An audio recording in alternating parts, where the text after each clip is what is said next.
राम राम शेतकरी मित्रांनो, आजच्या व्हिडिओमध्ये आपण पाहणार आहोत सोयाबीन या शेतमालाचे वेगवेगळ्या बाजार समितीतील बाजारभाव।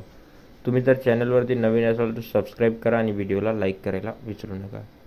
तर इथे बघू शकता, पहिली जी बाजारपेठ आहे ही लासलगाव विंचूर बाजारपेठ आहे। 423 क्विंटलचा इथे आवक होता। कमीत कमी दर 3000 रुपये आणि जास्तीत जास्त दर 4430 रुपये एवढा सोयाबीनला भेटला। नंतरची बाजारपेठ जळगाव ही बाजारपेठ आहे। 32 क्विंटलचा आवक होता। 4295 रुपये कमीत कमी आणि 4295 रुपये जास्तीत जास्त दर इथे सोयाबीनला भेटला। बाजार समिती शहादा इथे 30 क्विंटलची आवक होती। 4278 रुपये कमीत कमी दर आणि 4278 रुपये जास्तीत जास्त दर इथे सोयाबीनला भेटला। बाजार समिती बार्शी इथे 140 क्विंटलचा आवक होता। 4450 रुपये कमीत कमी आणि 4475 रुपये जास्तीत जास्त दर इथे सोयाबीनला भेटला। माजलगाव इथे 4201 रुपये सोयाबीन खपलं कमीत कमी आणि राहुरी आंबोरी वांबोरी इथे 4275 रुपये जास्तीत जास्त सोयाबीनला दर भेटला।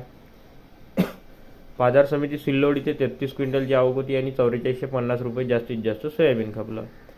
बाजार समिती कारंजा इथे 3000 क्विंटलची आवक होती। 4175 रुपये कमीत कमी दर आणि 4525 रुपये जास्तीत जास्त दर इथे सोयाबीनला भेटला।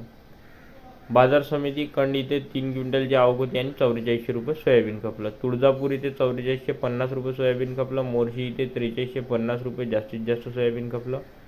मालेगाव वाशिम इथे 410 क्विंटलची आवक होती। 4100 रुपये कमीत कमी दर आणि 4350 रुपये जास्तीत जास्त दर इथे सोयाबीनला भेटला।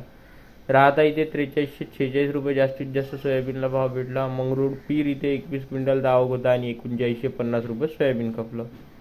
धुळे इथे 9 क्विंटलचा आवक होता आणि 4265 रुपये इथे सोयाबीन खपलं। नंतरची बाजारपेठ पिंपळगाव पालखेड 140 क्विंटलची आवक होती आणि 4468 रुपये इथे सोयाबीन या शेतमालाला भाव भेटला। मित्रांनो, व्हिडिओ कसा वाटला कमेंट सेक्शनमध्ये सांगा। व्हिडिओला लाईक करा, कमेंट करा आणि चॅनलला सबस्क्राईब करा। धन्यवाद।